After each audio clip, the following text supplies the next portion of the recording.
welcome, welcome, welcome to another episode of Storytime with BDD. I'm your host, BDD, aka Brooklyn Dad. Brooklyn Dad. Thank you. Thank you very much. Yo, it is cold as a fajizi out there. I'm saying the reason I'm wearing this hat all day today, it's not a fashion statement. It's just cold. 15 degrees. It hit 15 degrees today, and it's probably colder because, that wind chill. I don't know. What is the deal with the wind chill? Why don't they just say, like, it's 15 degrees, but the wind is blowing cold as hell, so really just act like it's 5 degrees out there because really that's what it is. All right. So happy Friday, you guys. I am, today is pizza and movie night, and I'm looking forward to yet another episode. Whoa. Rose says it's 18 degrees there in Boston. Lisa says it's cold in Florida. This must be like a national cold snap or something. I have not been watching the weather. I used to watch the weather on the news, local news every night. I don't do it. Boy, I am winded from chair dancing. That's not a good sign. But it's vigorous chair dancing. Anyway, you guys can see I'm wearing one of my favorite sweaters. This is the cable knit thick, double thick, triple thick sweater. So you know it's cold when you see me wearing this baby. I only bring it out for like the Mickey Wojo mom says it's 5 degrees in upstate New York. That is insane. But it actually feels like 5 degrees here. It does, actually. I was talking about WandaVision. That's on the Disney network. And I've already seen 3 episodes. And this morning I I read a bunch of non-contextual spoilers on Twitter. It's fine. Like, they don't actually reveal anything. And so it's kind of cool to read those. And then when you actually watch the show, you're like, oh, that's what the waffle and the thimble were for. Oh, yeah, I get it. Yeah. So anyway, last night I created a brand new logo clip for Storytime with BDD. I'm not sure what I'm going to use it for, but it's kind of cool. And since I'm showing you guys all this new stuff with my show, I figured I would share this with you because I made this for you. So, are you guys ready for this?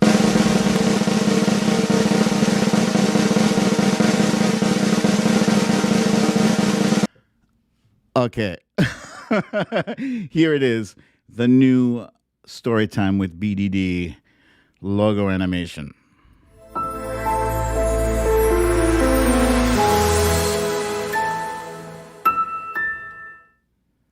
Yeah?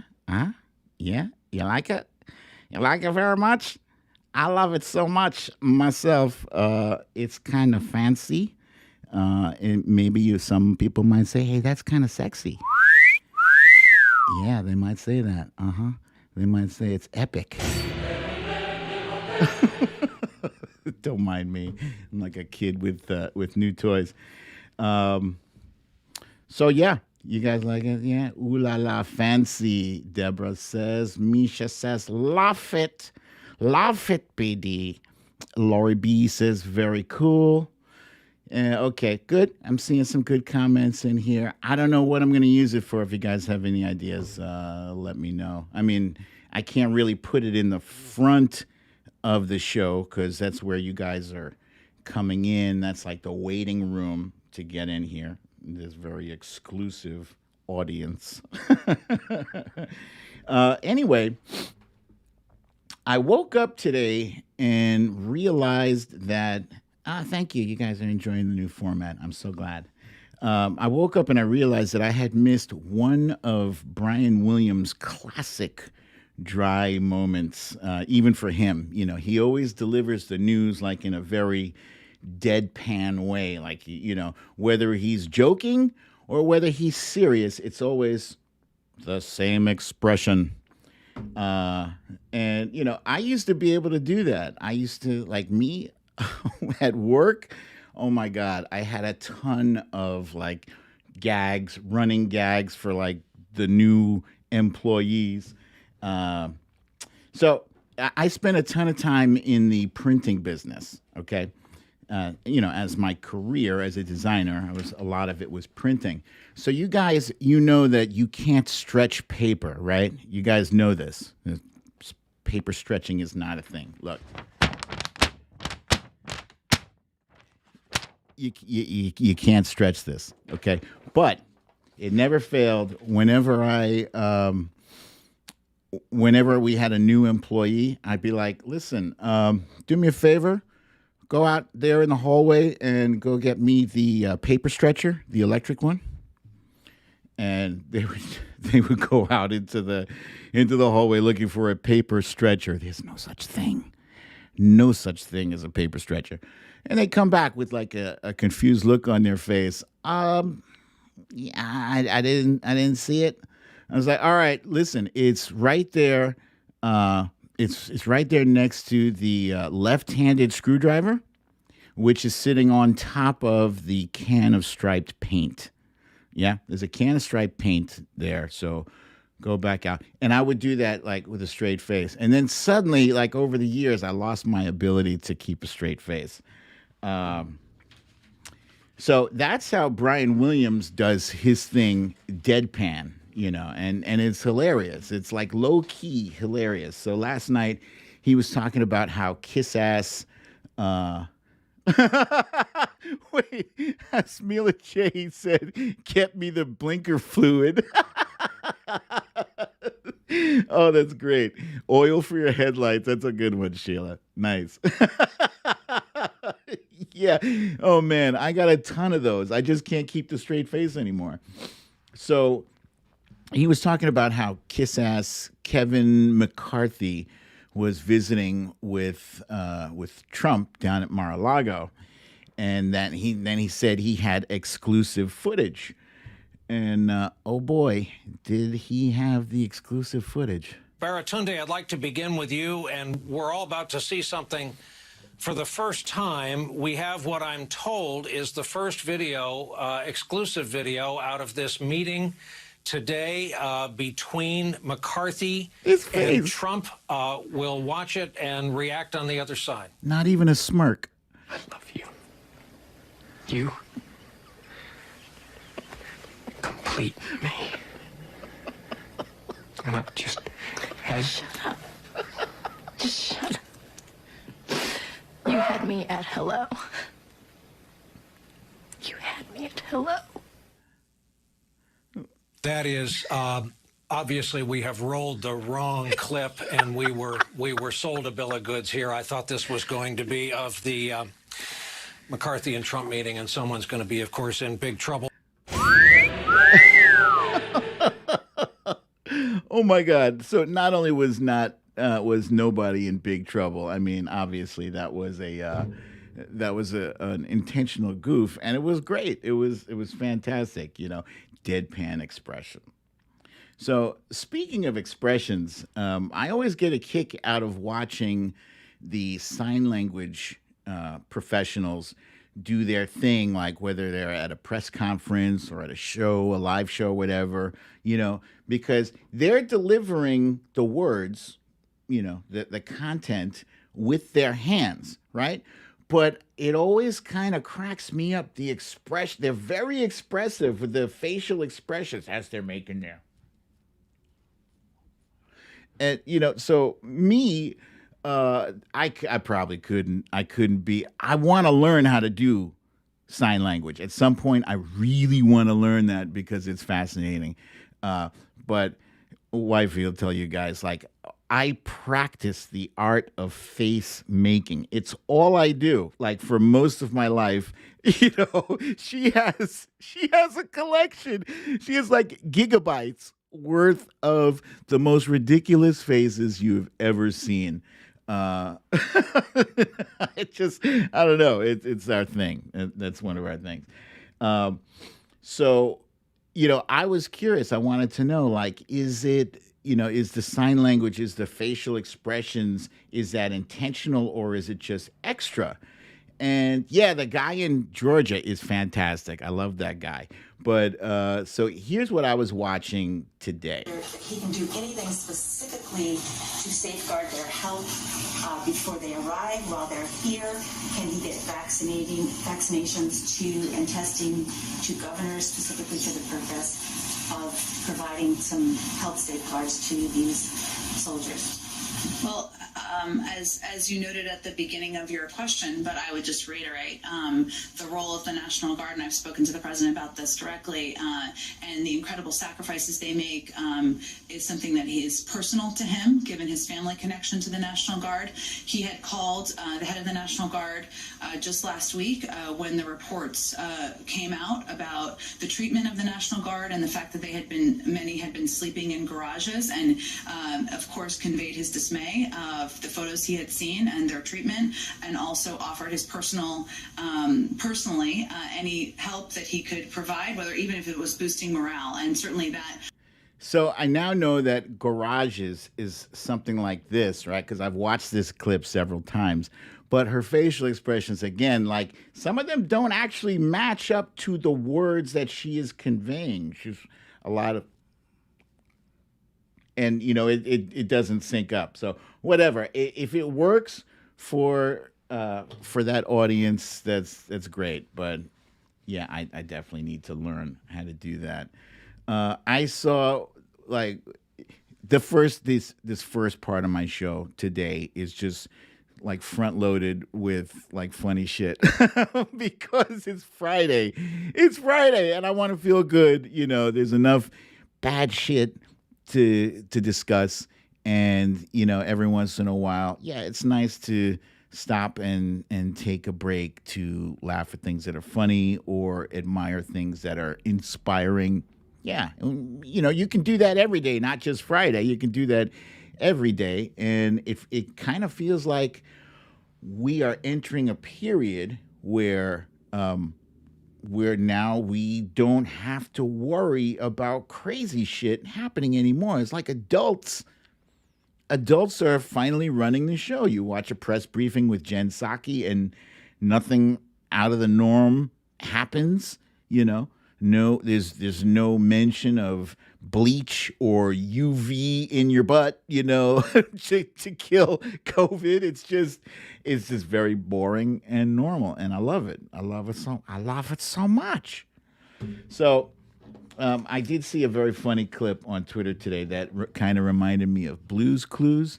Did you ever did your kids ever watch that show, Blue's Clues? It's a funny show, The guy is like over here, and the kids are like, no, the kids, no, it's over there. It's always, is it over here? And the kids are like,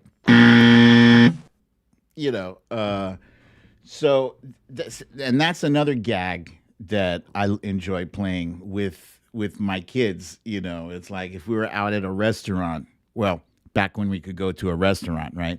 And one of the kids would say, Dad, can you pass me the ketchup? And I'd reach for the salt shaker and I'd be like, here you go. And they're like, no, the ketchup. And I grab a napkin. It's my stupid dad humor, and they kind of roll their eyes and they tolerate it, and I'll do it until they're like, all right, enough, Dad, just give me the fucking ketchup.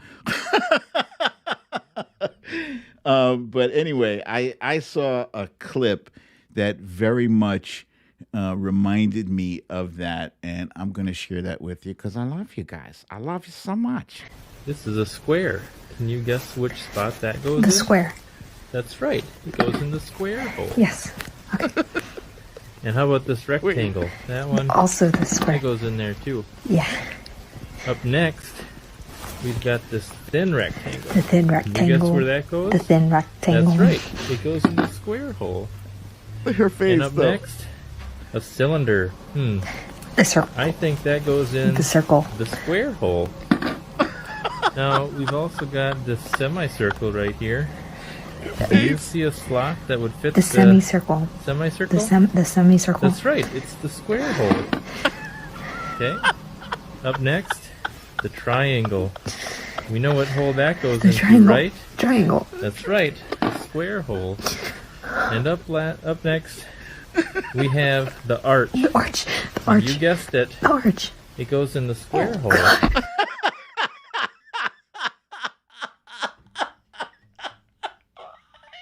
Everything goes in the square hole. Oh my God. And the only people who will find that funny is us, and Republicans will be watching that like, what's wrong? Everything fit in the square, so it goes in the square. It was, oh my Lord, that was too much. Yeah. Like I said, you got to find your moments where, you're guns blazing with the Twitter and you're angry and you're just tweeting out fire and sparks are flying from your fingertips because you're so mad. And other times you're just like, oh shit, look at this kitten. It's funny. It's this, that. Oh, speaking of kitten, by the way, so as it turns out, one of the kittens that we received has like a thing with her leg where it seems like the leg is out of place. It's like not in its socket. And, wifey brought this to my attention like a week ago. And I was like, are you sure? And yeah, it does appear that the lady that sold us those kittens, yeah, she gave us one with a bum leg. So that's a bummer. And I thought it was interesting when we picked the kittens up that day, she made a point of mentioning to us, it's not the knee. It's like where the leg goes into the socket or whatever. It's not in that socket. Yeah. Trump Reaper says possibly hip dysplasia. It could be. I don't even know. But I thought it was interesting that when we went to pick up the kittens, she made a point of telling us, you should really consider, enrolling them in getting health care, health insurance for these cats, because things happen. And I kind of feel like she already knew something was wrong. This cat had a bum leg. She knew, I think. Like, we couldn't go in to the place to collect the kitten. She says, no, I'll bring the cats out here. Oh, okay, sure. Yeah, because COVID, so, but we didn't actually get to see one of them walking around with a bum leg. So anyway, we're bringing her to the emergency room tonight. That's my Friday night after pizza. Yay. Gotta do what we gotta do. She is a member of the family. Yeah, she knew, Cha-Cha, indeed. But we can't get, insurance won't cover this because guess what? It's a pre-existing condition. How you like that? Pre-existing condition. Anyway, you guys, let's go ahead and do our roll call. Show me where you're coming from. Show me where you are at. Show me now. Let's see. Pet insurance is great. Send her the bill. I'd love to. I got a feeling she's going to try to lose our number. Yeah, they did sort of rip us off. Yeah. Okay, let's do this roll call. Roll call. Samantha from the Bronx. Dana from South Jersey. Laurie B. from Rowley, Massachusetts. Whoops. Amanda in Arkansas. And Code Blue from the Crab State, Maryland. Kate's Corner in Seattle. And a big hello from Allison in Raleigh, North Kakalaki. Luppy Girl from Virginia. Janet from CT. Bonita in Columbus, Georgia. Anita in Pennsylvania. Sinsanity is from Boston, I believe. Wait, I scrolled a little bit and it flew all the way south.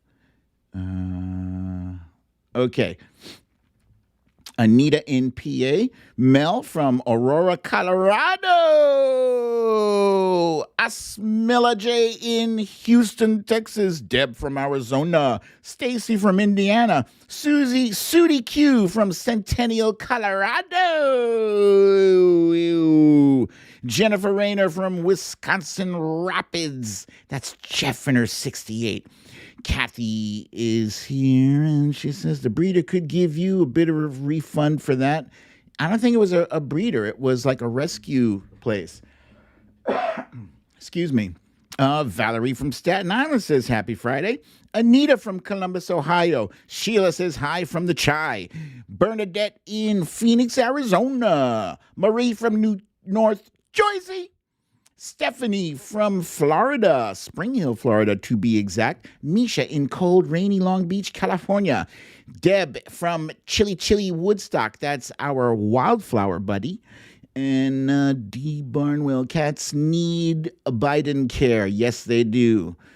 Cindy from balmy 23-degree Anchorage, Alaska. Sandra in Paramount, California. Wow. It is warmer in Alaska than it is here. That's crazy. Lee from Leeds, UK. Cindy from Lakewood, Washington. And Pink Iguana from Orlando. Anita from Lubbock, Texas, hometown of Buddy Holly. That's a fun fact. Thank you for that. Kat from Michigan. Sarah in Temple, Texas. Kathleen Boothwin in Pennsylvania. Julian Gutierrez says it's raining in California. And whoops, here we go again.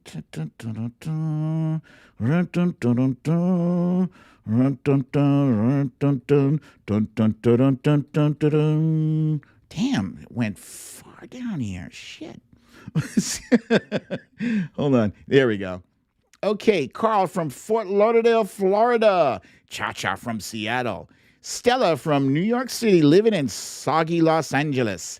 Michelle from Berlin, CT. Sinsanity from Boxborough, Massachusetts. Boxborough. Wachusoko in Orange County, the really wet Orange County, California. Jamie from Oshkosh, Wisconsin. And Karen Purdy from Newton Falls, Ohio. There she is. Let's see. Tina G from Albuquerque.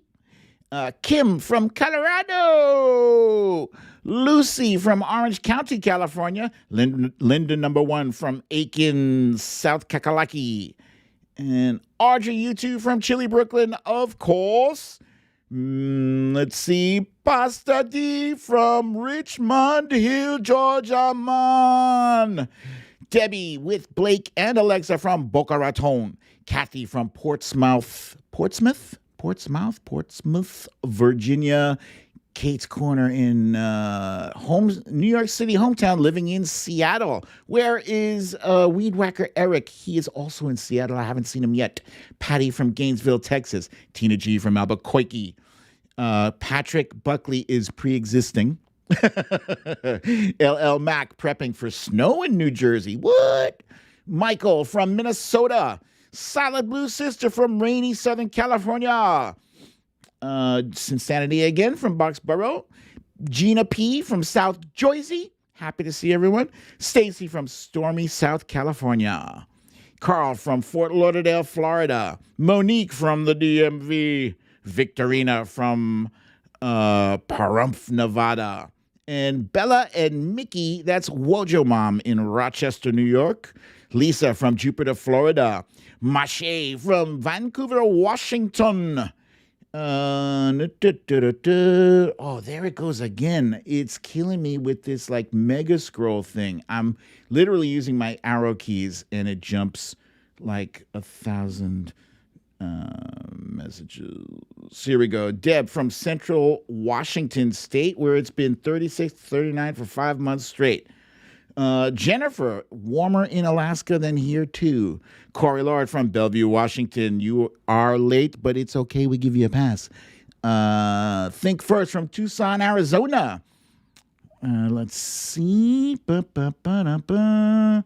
Rum-ba-ba-da-ba. No. Portsmouth. Thank you for the correction. Bonsoir, eponymous George. He says, bonsoir, ma famille. Peter is a boss from Colorado. Chrissy from, I believe that's Connecticut, but it's scrolled away from me again. Let's see. There. Chrissy from Cold Ass Balls, Connecticut. Wilbur, woo, woo. That's our dog lover buddy from Martinez, Georgia. And Marty from Calgary, Canada.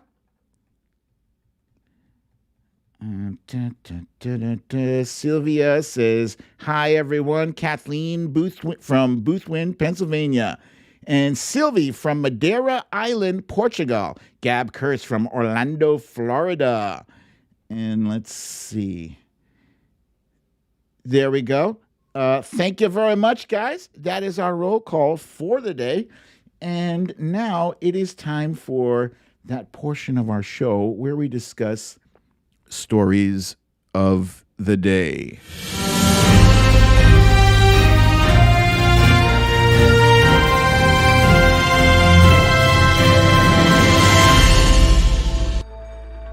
Johnson & Johnson has come out with a new one-shot vaccine, but there's some wrinkles involved in that. Love has returned to the White House, and I, for one, am very happy to see it. It's beautiful. I love it so much. It's a beautiful thing. Wall Street versus Main Street. Who will win that one? Main Street has got some moves now. And, of course, we've got You Raggedy Bitch.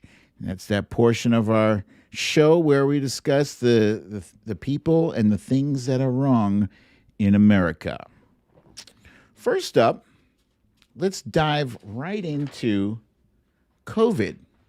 Now, we are currently at 434,000 deaths in America from COVID-19. I don't need to remind you guys how deadly and dangerous this thing is, but I do anyway. At the end of my show, I always tell you, wear a mask, wear the gloves, and, I got to say, I'll be honest, for the past few months, I have been paying attention to the COVID stuff, but my eyes they kind of gloss over whenever I see the COVID stories, because it feels like, it's every day, it's all day long, and it's weary. It's wearisome. It's heavy, dude. It's heavy, and there's so much of it. But you do have to pay attention, because this is something that is very serious, that has decimated the economy, that has killed a lot of people, so we pay attention to this. And it's especially important to pay attention now, because it seems to have got even more dangerous.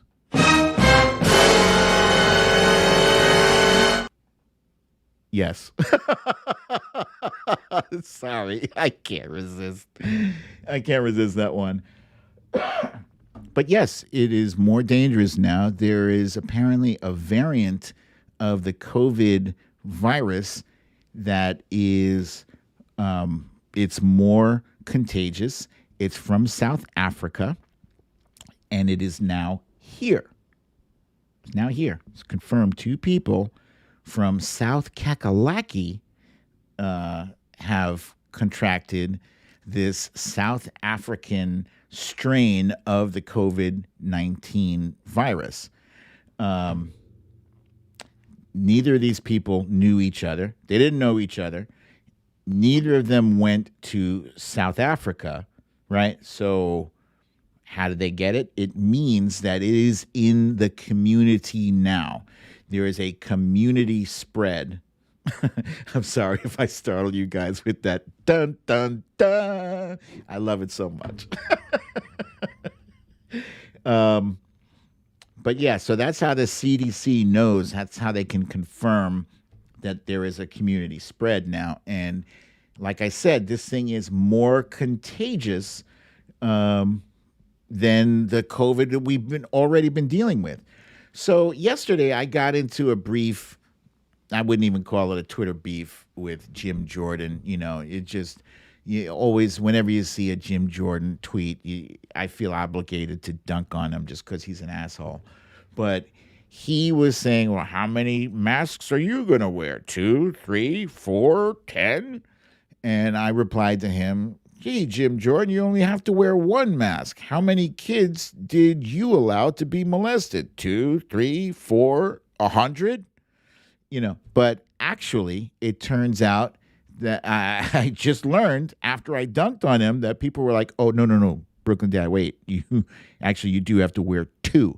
So I missed that yesterday. Dr. Fauci apparently announced that we now have to wear 2 masks. Hey, look, it is what it is, right? It is what it is. Do as you are told, because you are not a scientist or a doctor, who's an epidemiologist and has experience with this shit. If the epidemiologist is telling us to wear 2, then so be it. It's 2. But my thing is, we still can't get a large portion of the country to wear 1 mask. We still can't get people to wear 1. So now, I don't even know what to say. How are you going to get them to wear 2 and you can't get them to wear 1? And I'm sorry, this thing doesn't work if we're not all playing by the same rules. It doesn't work. It doesn't work. It's like government, Democrats are playing by one set of rules and the GOP is playing by another set, and that's why the shit doesn't work, because they're playing by different rules. We also learned today that Johnson & Johnson has reached the late trial stages for its 1-shot vaccine, which has proven to be 66% effective against moderate and severe disease and 85% effective in preventing hospitalization and death. Well, for one, I am 100% against dying from COVID. It's not 85%. It's not 66%. I'm 100% against it. I do like the idea of only having to get the 1 shot as opposed to 2. I'm not a baby about getting the needle. Nobody likes getting, injected in their arm, but I could take it. 1 shot every couple of weeks, 2 shots. I can do that, for the higher efficacy. But it doesn't look like right now, it doesn't look like this vaccine is all that effective in dealing with the new strain. So that is worrisome. So, but again, the other vaccines, they're not 100%. Nothing is really 100% effective. Nothing. Condoms are not 100%. Not even birth control is on. I'm talking about a totally different, I'm talking about apples and oranges. But the same concept. Those things, those birth control methods are not 100%. The only thing that's 100% is abstinence. So abstain from hanging with COVIDiots. Abstain from hanging out with folks who won't wear a mask, who join in with the super spreader events. Abstain from that, and we should be fine. It doesn't mean, you can't go out, at all. Of course, go out. But again, mask, glove, wash, all that stuff. Do it. Do it. Do it. If you have to, bubble wrap the shit out of your ass and go out and do what you got to do. Now, at this part of the show, I'd like to take a break from the heavy news portion and let's get into some Oh, my pictures are not here. Of course. What would a show, what would a story time with BDD show be without pictures that are supposed to be there and they're suddenly not? But fear not, because Brooklyn Dad is fearless and he's starting to get more and more comfortable with this thing. And in 2 seconds, we will have some lovely pictures to share on the screen. There's part of one now. It's massive, and I'm just going to scale it down because I'm a pro like that. So, yeah, I tweeted out a picture today of Joe and Jill. Joe and Jill, when Joe was on his way to Walter Reed Hospital, and a photographer captured a sweet, tender moment that you could only get from, Joe and Jill in the White House. You would never see this kind of expression of love. Look at this, first of all. You guys remember this when somebody tried to charge the stage and Jill was like, "Bitch, I will cut you." I mean, Simone Sanders jumped in there after the fact, but Jill was all like, "Man, don't stay away from my man." There's the picture right there. There's Joe and Jill sharing a smooch. This was not staged. I'm fairly sure, certain this was not staged. Why stage it? If they love each other, they don't need to stage shit. They're not trying to prove anything. They are what they are, and it's a beautiful thing. Fun fact, wifey and I, to this day, we still hold hands wherever we go, whether, we're walking around in the Costco and I got one hand on the shopping cart and one hand holding my wife. That's right. And even while we're sitting in the car, we're holding hands. Before we get out of the car, we get a smooch, and you can't fake love. You can't make it up. It is what it is, and it's all over. Look at that. "Bitch, I will cut you. Are you crazy?"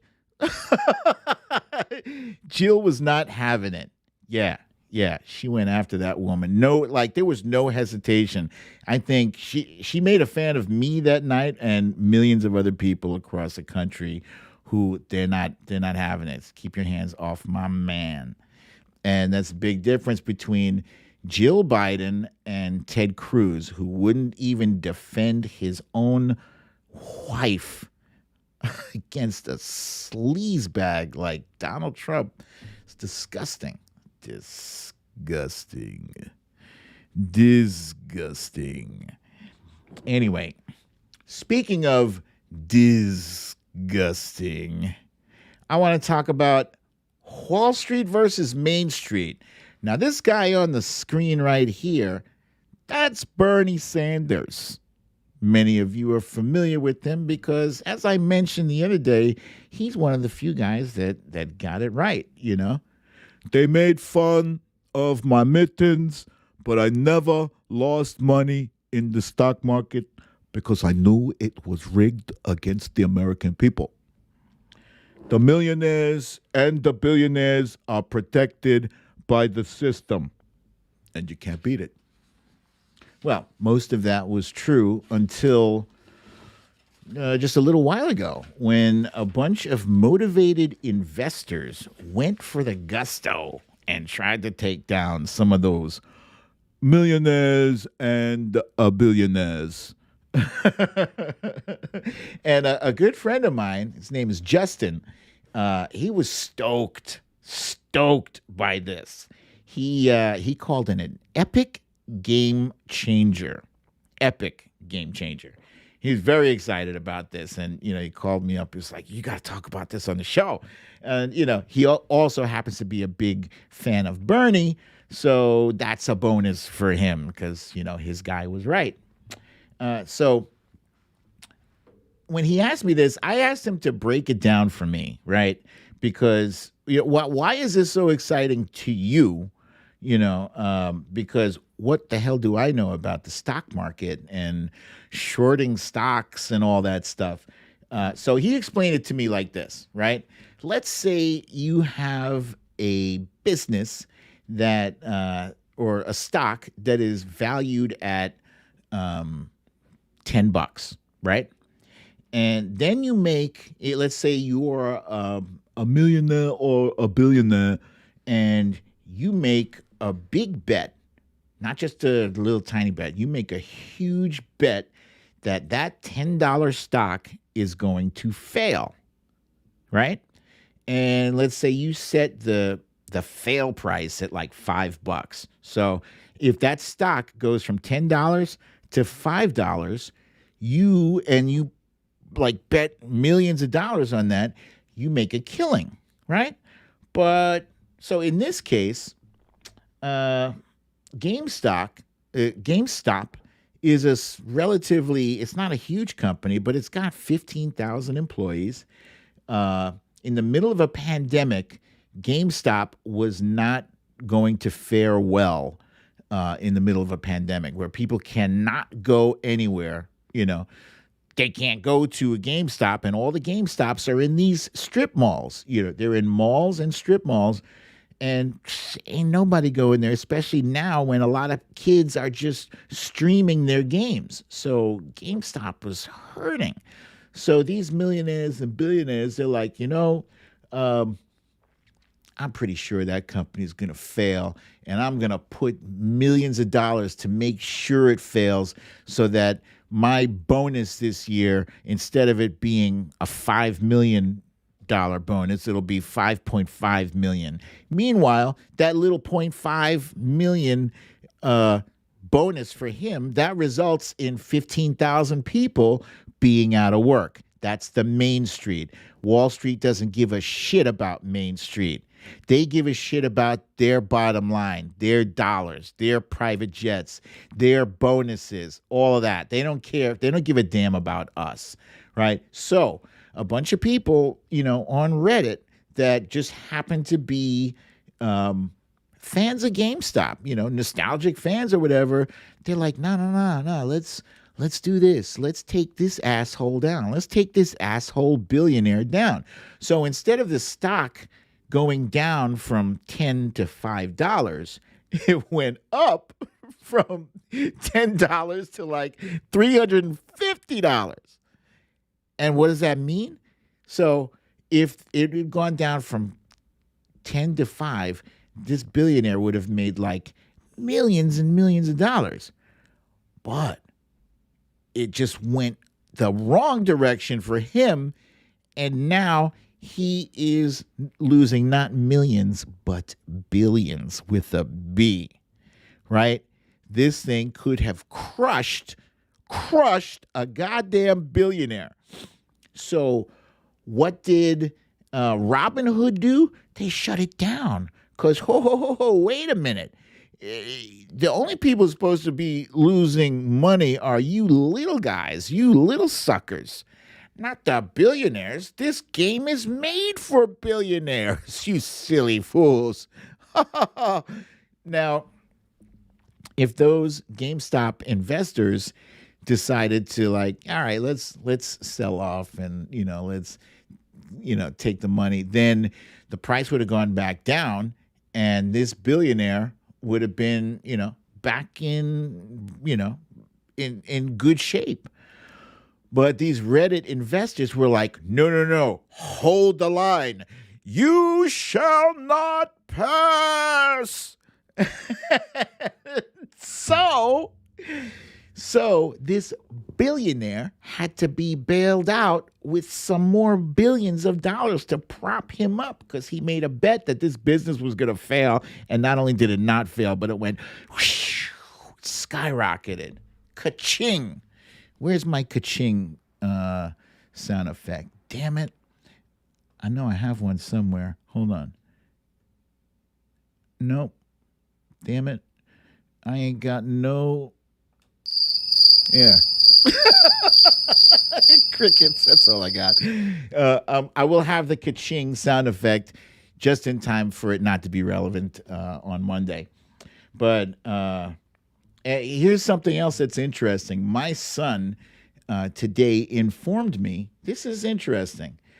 He informed me that Robinhood received has now a 1-star review on Google, and that Google actually removed over 100,000 negative reviews, negative comments on Robinhood. Google is removing negative reviews on Robinhood for what reason? To make it less shitty? So that's interesting that even Google is in on this game, right? Google is in on this rigged game. And so I asked my son, I was like, bro, buddy, how you know this? Because for all I know, he is usually, when he's not doing his schoolwork, he is gaming, right? And he says to me, well, there's this guy who blogs about political stuff sometimes. And I was like, oh, he's watching politics. He's 15 and he's watching politics. And, I felt so proud that this young man is interested in the politics. Yes. So I said, thank you for that. I'm going to add that into the show, and I will give you credit for it as well. So it is now, ladies and gentlemen, time for that segment of our show that we like to call You Raggedy Bitch. And the woman who is featured on this You Raggedy Bitch graphic card is none other than Marjorie Greene. Now, I had been referring to her as Marjorie Taylor Greene, but somebody brought up the other day a good point, like, why are we even giving her a third name? They usually give that to assassins, people who kill somebody, and she didn't kill anybody she didn't pull the trigger on January 6th herself, but she got other people to pull the trigger for her. Now, today's raggedy bitch is basically the entire GOP, including this harpy here, Kayleigh McEnany, Mitch McConnell, Kevin McCarthy, sniffing Trump's blown diaper there, Ted Cruz, basically all of the significant players in the GOP, including in the media, guys like Sean Hannity. Oh, there's Rand Paul, but yeah, guys like Sean Hannity and Laura Ingraham, all of them. They are all complicit in creating the conditions, the My Pillow guy, creating the conditions that were conducive to an insurrection. They raised the temperature in the nation. They are the ones who sold repeatedly, over and over, sold the election fraud lie, despite the recounts, despite the court cases, despite federal Trump-appointed judges telling them you got no case here. There is no, even Bill Barr, slimy toad Bill Barr came out and said, no, there's no election fraud. Come on. And they kept it up. They kept it up all the way until January 6th. They didn't drop it in mid-November, the end of November, December, Christmas, New Year's. They kept writing that lie the whole entire way. And now that asses are on the line, somebody's got to pay for this shit. And they're all like, unity. Unity, please. Unity. Let's not be divisive. Well, what's divisive is telling people that we stole an election when we didn't. And you know this to be false.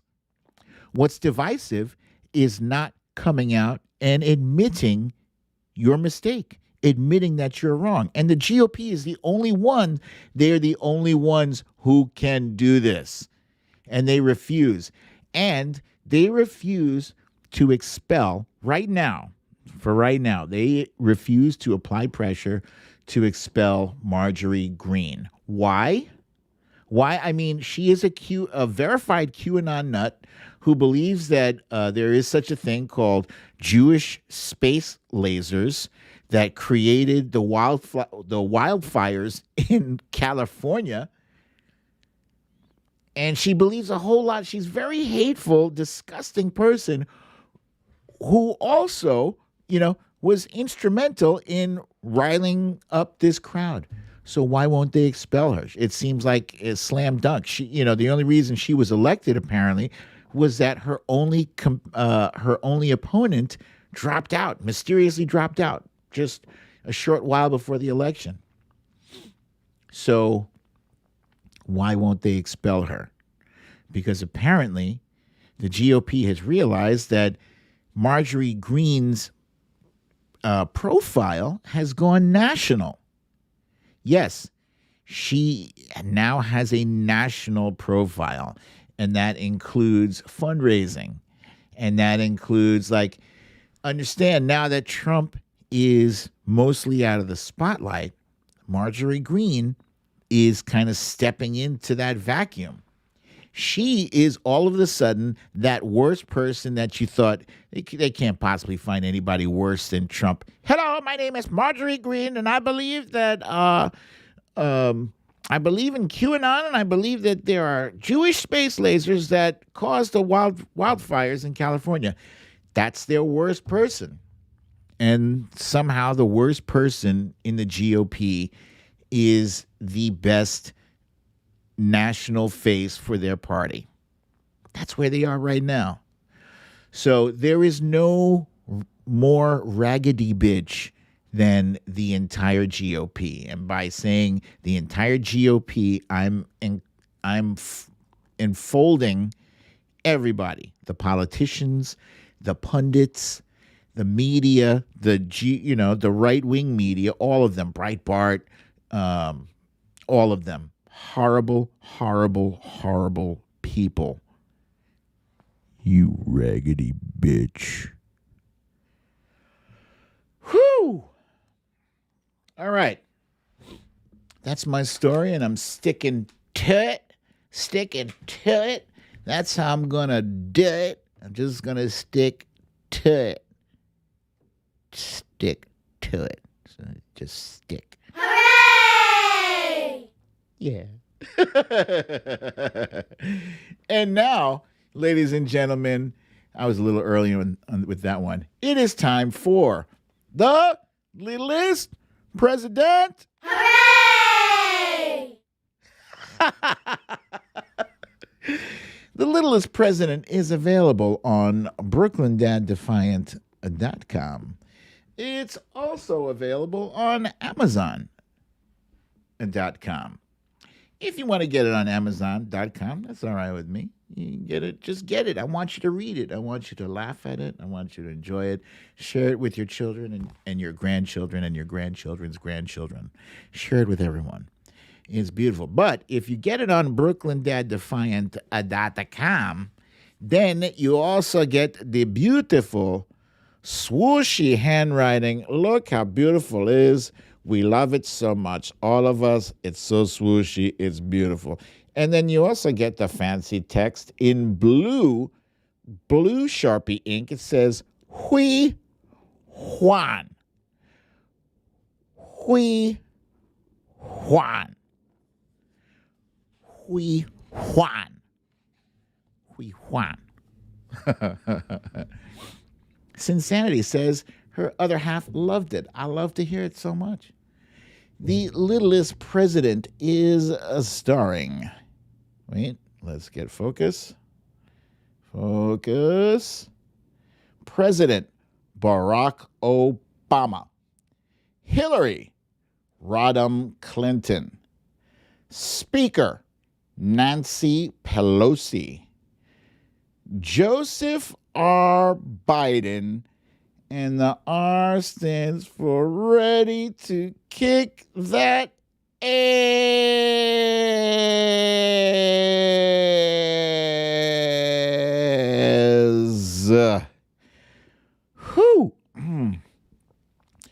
Clatterbear poopin', holding the puppet strings on Spanky McDumbass.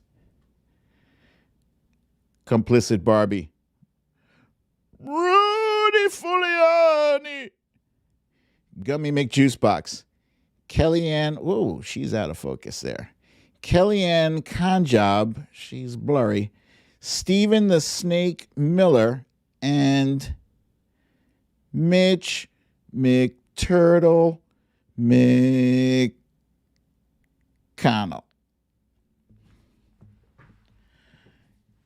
And now, ladies and gentlemen, it is time for our most favorite page in the whole entire book, because this is Spanky McDumbass. Spanky McDumbass is sad. He used to be rich. He used to be a businessman. He used to be a TV star. He used to have a Twitter account. He used to be the Littlest President. But now Spanky McDumbass is in jail. How did he get here? Let's go back. Yes. Let us go back, shall we? Let us return to where we were yesterday when we last checked in on Spanky McDumbass. We discussed his predecessor, perhaps one of the greatest presidents that ever lived. Perhaps E.G. wants to know, where's my crawler gone? It's around here somewhere. It's, I don't have it. I hid it. His predecessor, Our Rock, No Drama. And that was what made Spanky decide that he wanted to be president. Some people look back on that time and they think they can pinpoint the point where Spanky decided he wanted to be president. A lot of people point to that incident. It was the White House Correspondents' Dinner when he was mercilessly roasted, and deservedly roasted, by Obama and by Seth Meyers. And you could just see the steam coming out of Spanky's ears, and they think that's the moment where he decided, you know what, I don't like this black person and this little media guy making fun of me in front of everyone. I'll show them how shitty I can be. Yeah, you did show us how shitty you can be, Spanky. Then Spanky decided that he wanted to become president. He decided that there were just enough hateful people in America to follow him. And when he announced he was running for president, he told people he would build a big, beautiful wall to keep Mexicans out of America, and that Mexico would pay for it. He said they were sending murderers, rapists, and other criminals. They're not sending their best people. He should talk. And horrible, hateful people cheered. Spanky was a fascist demagogue. So there we have it. We have the infamous golden escalator scene, and there is Spanky in the front being suspended from a harness held by malaria. And there's Spanky Jr., and there's Blanky there. There's Gummy McJuicebox right there. And there's Stanky taking a selfie in front of those hateful, horrible people cheering. So Spanky went around the country saying the nastiest things about a great many people. And, oh, my buddy just informed me that Marjorie Greene just raised $1.6 million. Isn't that disgusting? That's just, I'm giving you guys the news as I get it, guys. Good Lord. Spanky went around the country saying the nastiest things about a great many people. And he demeaned Senator John McCain, saying he wasn't a hero because he was captured. And still, somehow, the Republican Party nominated him. He mocked a disabled reporter, making spastic movements with his little arms. He even insulted the wife and father of a cowardly senator. Spanky was horrible, but his supporters were even worse. So there you have Spanky being suspended in the arms of a neo-Nazi, a skinhead, and a Klansman. And over here on the side, we've got the red-hatted tiki torch crew. And over here we have John McCain, we have the disabled reporter, and Ted Cruz. There it is. Many of you have already seen this page. But yeah, that's it. It remains no less relevant today than it was a year ago or 4 years ago, because we now have in his wake, we have Marjorie Greene, who you'd think she is as horrible as she is.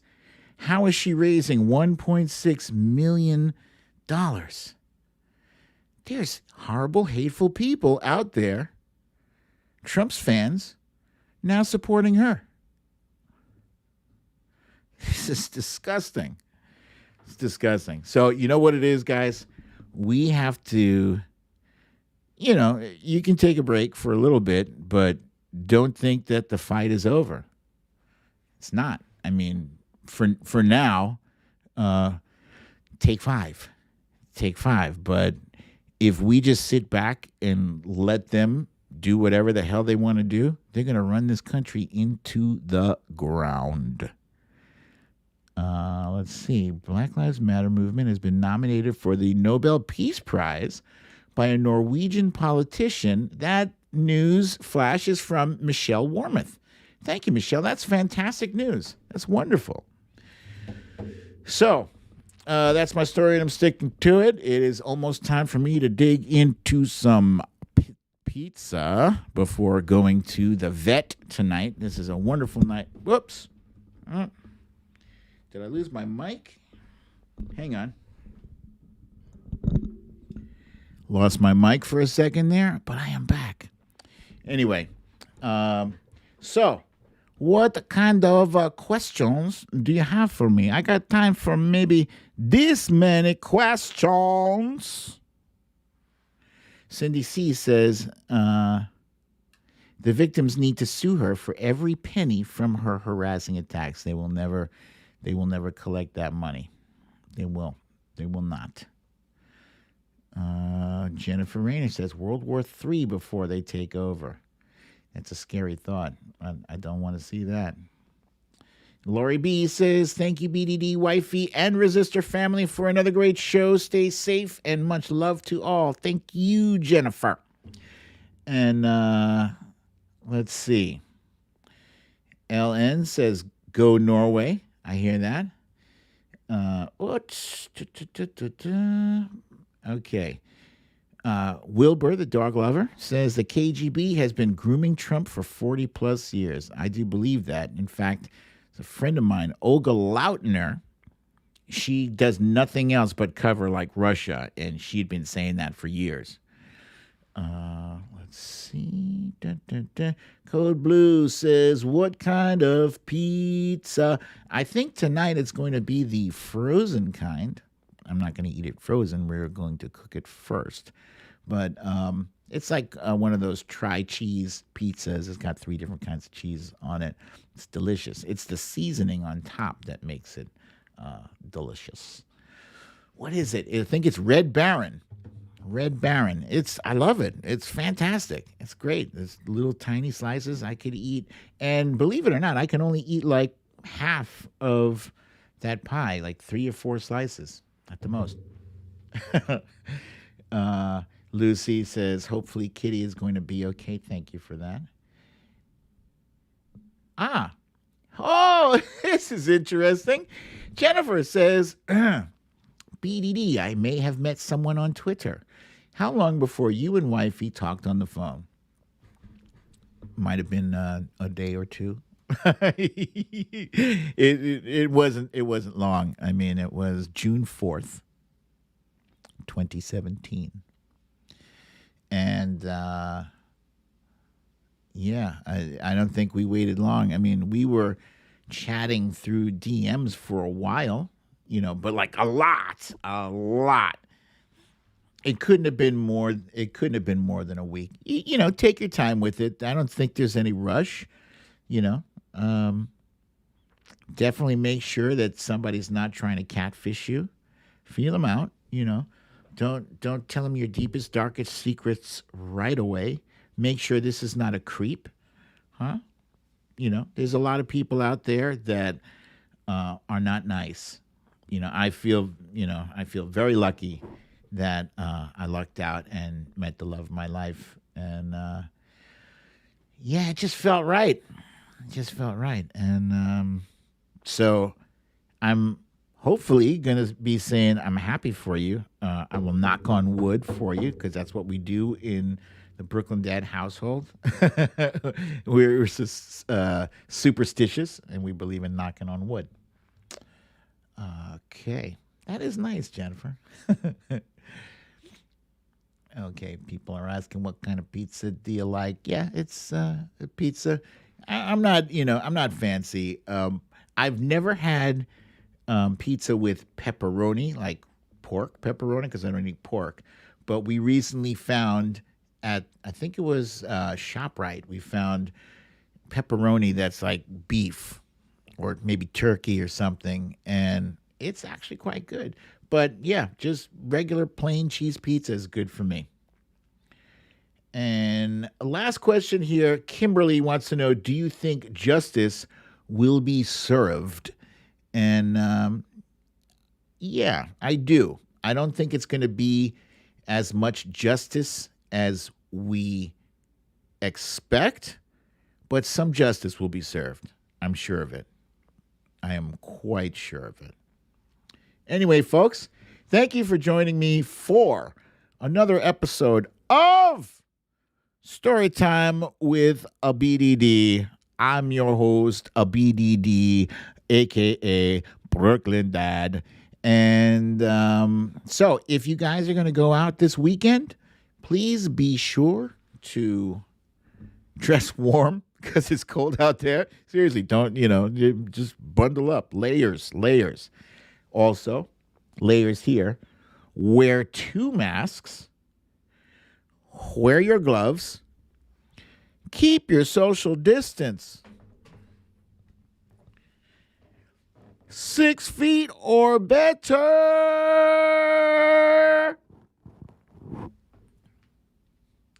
And have a lovely evening and a fantastic, relaxing weekend. I'll be here same time, same place, Monday. I look forward to seeing you. I look forward to you guys enjoying this new Storytime closing song. I love you all. Peace.